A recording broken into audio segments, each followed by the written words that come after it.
Voilà, mesdames, messieurs, assalamu alaikum. Je dis grand merci de l'attention que vous nous accordez, surtout la confiance et la fidélité. Donc, nous disons merci à nos millions de partenaires, surtout à toutes ces bonnes personnes qui nous suivent de près ou de loin.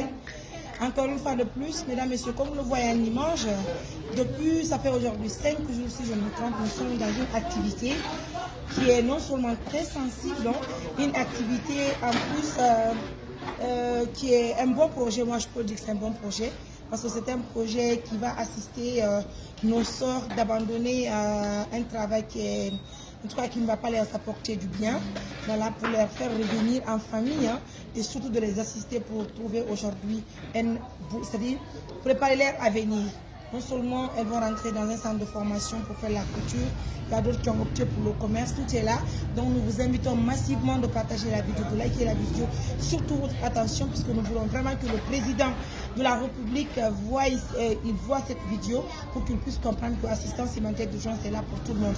Haram aussi mbeɗe weltani julɓe Allah ɓen fof mbeɗe salmini julɓe Allah ɓen fof wontini yimɓe ɓe ni Mariame oton jaabo jokke golle moon ɗen jokko golleji mon yiya pas probléme en jaabota to kono min fala andigol musidɓe wonɓe suufude men ɓen haray fof kono fof fotata wontini neediji ɗin no seedi haray pigi ɗin no seedi haray golleji association amen o moƴo bere amen nden ko wallugol miskinaɓe wallugol julɓe Allah ɓe wallugol hatojinɗo e ballal haray ɓeɗo miñira e meɗen hiɓe hatojini e ballal ɓe jotti golle ko Allah hiɗa yallaki koye nder ɗum ɗon min yemin yaltiniɓe min ittiɓe ton min ittiɓe ko Allah hiɗa yallaki ton min artiriɓe ka ɓe guureji maɓɓe haray hande musidɓe ka bimbi ɗo assistance humanitaire d'urgence wondude présidente makko Abdoulaye Diallo moodi en tout cas moƴo bere men nden hara meɗen ka terrain haray hande kadi min addiɓe ɗo e centre de formation fiyoɓe wawa wadde mekke ɓe holli men hara ɓe fala wadde couture haray noon musidɓe haray min ari inscrire golɓe ko ɗumne ton ɗo min soodi par ce que bonbon jiɗi hara ko centre de formation haray woni ko min addiɓe haray ça fait vraiment plaisir mi wadde ɗum ɗo haray noon annitina musidɓe meɗen ɓen haray ko moƴo bere wiyetene union yumma wonɓe ka meɗen Amérique wonno ko hewtini jungo amen wontini koyen ƴettuno on parti on wallitiɗen ɓe mawɓe yaaruɓe ka meɗen Dakar haray kadi e nder rimbuɗi luttuɗi en ƴettiɗon un montant de 540 000 et 560 000 disons parce que ɗo kadi sowiɗen bonbon jiɗen yaray inscrit Google kañum ɓe juuɓe ɗo musidɓe haray meɗe weltani juuɓe Allah ɓe fof kala anduɗo no mari bandirawo no mari nene no mari jaaja no mari yaayo o teddine bandirawo kala mo hi si bandiraɓe meɗen ɓen falji waɗi hunde de Allah hiɗa yallaki enen koye yaltimɓe ko boni kon attireɓe ko feewi kon sen heɓali moƴƴere heɓata ko boni e mo musidɓe kala wonɗo wadde vidéo yenna men yenna ɓe haray meɗen andi on tigui ko hoore makko woni teddina saɗa teddini hoorema a teddine juɓɓe kala mo fottiɗa musidɓe haray meɗen weltane juɓɓe Allah ɓe fof kala kadi anduɗo wuuri seɗɗa ma e koma hino andani hoore makko musidɓe golle ameɗen ala walanade mo few yo on tigui sinki moƴo bere o waɗa komi woni e wadde ko ma waɗa baaba komi woni e wadde haray on ti holli men moodi kankadi ko dina yenjo haray mo tippi ko tiiɗi ara wona argol tumpago men hara min waɗa e min wiyaɓe minen ɗo musidɓe si Allah waɗa subhanahu wa taala o newni tant que partenaire ɓe no wallitade men haray meɗen kippi jarnugol jullirdeji forage ji waɗugol jamiuji waɗugol cuuɗi walta ko kadi noon ɓe sonna e musidɓe haray feeno sayɗo hiɗon andi hiɗen darnude juulirde ka meɗen Diassagala haray ko mankani hande wo ko tapiji ɗi hay forage en heeɓi fi nden juulirde Diassagala joni sen waɗa forage enen hitande waɗa forage ɓuuri ɗi nogay ɓuuri ɗi capantati ɗo gandi feere o ala yimɓe ko mamonano e kono ɓay ko Allah ƴettuɗen jaatigi haray yimɓe weltani Allah waɗa subhanahu wa taala. Merci à tout le monde. Je veux continuer à sourire parce que Dieu nous a grandi, Dieu nous a valorisé, Dieu nous a donné la force. Donc alhamdulillah. Mais il y a un peu de son kaka. Kono men holla yon ko den katere parce que la modi barki ya musibe. Haray ko andi ngollon pigi di welafi. Onon jiwbe on jarama. On udde noppi mon di. On bongite mon de. Andi to wuri seda o maye. Koma. Andi to hidon duwa jombe go.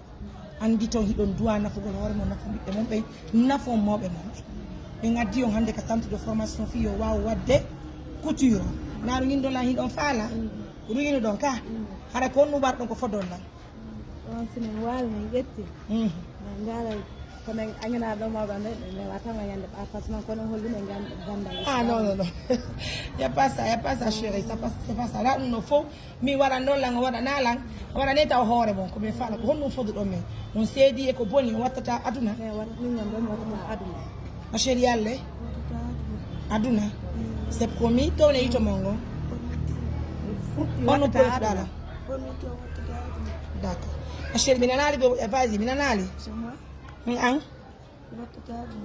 n'est-ce pas a prometti la ngare ka golle hota ka soudi ok. Mesdames, Messieurs, un grand merci à tout le monde. Nous préférons ne pas faire sortir la responsable du centre. Pourquoi? C'est pour garder un peu l'image de nos sœurs. Donc, je le précise, c'est l'unique activité que nous pouvons réaliser sur le terrain. Pourquoi? Parce que c'est pour garder leur dignité. Activité, comment ce n'est même pas discuté. Mais pour cette fois-ci là, c'est comme ça que nous le faisons. Pourquoi? Parce que nous voulons vraiment protéger les filles. Donc, un dossier, c'est un dossier qui est très sensible. Pour raison pour laquelle on ne va même pas faire sortir la responsable du centre. Dans cette vidéo, on va échanger avec elle. Elle va rester hors vidéo. Il n'y a pas de souci. Assalamu alaikum. Bonne jam tanti. Ton e chongo. Na la to. Haifi. Ibe jano. Haray no woldiri yon ni be nga fini yon be do. Haray be den to yon ballal yo walli to men fi be waaw gonde ci bakki yon. Hol on formation c'est pour combien de temps? Formation ko une année. Une année. So tay woti wadi hakkide muɗum. So tay woti haray no welsidi seeɗa siya ha 2 ans. OK. Sina ɗum ko hitande ma duuɓi ɗiɗi. OK. Heɓɓeta noon ɗum. Très bien. Ɗon ko jari koye hakkille ɗen. Très bien. Si tawi woti no concentré Et la ponctualité. eyi so tawi no jari o waɗi hakkille makko ɗen ko hollako Eyo. ko hitande wonta ɗo. Si tawi noon haray hakkille ɗen o andi fof mum koye hakkille ɗen jeeya. Inchallah. Si tawi joni o tabintini hakkille makko ɗen hen ko hitande o watta. Si tawi hakkille ɗen nan gafota ha ko ɗon jarata ha puusa ha ara wano duuɓi ɗiɗi. Eyo. ɗo kadi min weltudike seena e mon o wono ɓeeɗo min weltanike muradu muɗɗum ko allahu taala wawata yoɓude e fof meɗen o yi ɗum ɗo wona hoore mo waɗan ɗo ko allah wawata yoɓude joddi mon ko ɓeeɗo wawata minen toujours min wakkilinayi on min encourage ay on yon ɓeydu ɓa ko ɓiɓɓe suddiɓe ni ɓe duwa ka wirtede ɓe ko duwaɓe tambitede ñande goo hara ɓe woni nene ɓe guura hara minen ko min wattoto e moɗon min wallito fi ɓantal ɓeɗo yo allah fewnu lawol maɓɓe ngo ko imminal ɗon kon yo allah ɓurto on wallude hoore miijo gon miiji ɗon kon ha hewto objectif e faaleji mon ɗi faala ɗon ko fottanenna ɓeɗo minen kadi komin toroto on koyon won wonɓe on wallitade ɓe ɓe ɓeyɗon wallude kadi ɓe wallude on ɓe heɓano machine ji ko wallitoɗon ɓeɗo ko ɗum ɗon wawata yawinde formation maɓɓe o yi wano ɗo ni joni wano ko nokkure amen ɗo ɗe haare machine ji goɗɗi ronki joni noon son addi ko maɓɓe ko ɓe waɗanama wano taxande ɓe tongata ko fi waɗango taxande maɓɓe. Et je veux marquer une pause pour dire à mes c'est bon, pour dire à mes partenaires, les partenaires de l'ONG, levez-vous s'il vous plaît.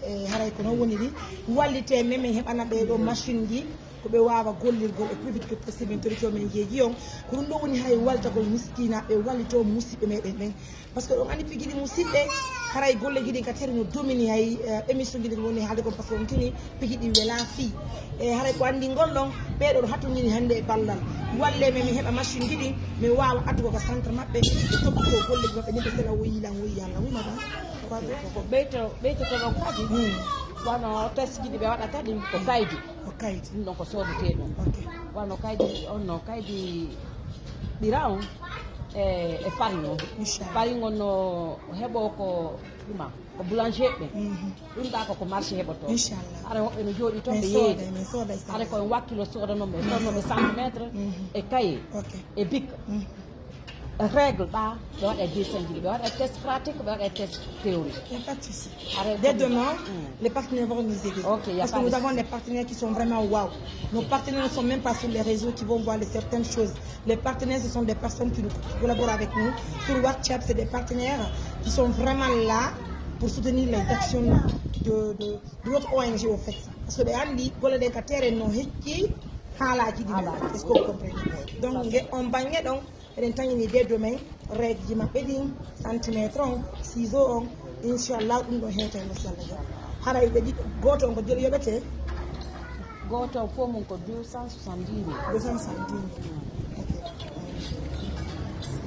Kanye kaka bonbon. Mais ça fait 540 000. Oui.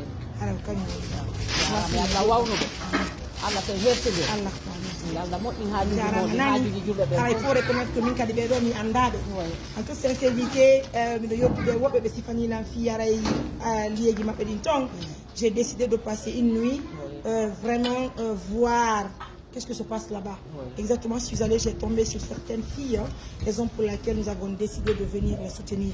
C'est une manière de les aider à abandonner ce boulot-là et faire surtout préparer leur avenir. Je vous les confie de plus. Nani, on va passer le temps à autre, Inch'Allah. Merci. C'est vraiment gentil. Merci. Mesdames, Messieurs, merci de la fidélité, de l'attention. Comme vous le voyez déjà en image, ce n'est pas un boulot qui est facile. Mais alhamdoulilah, aujourd'hui, ces filles sont inscrites dans un centre de formation.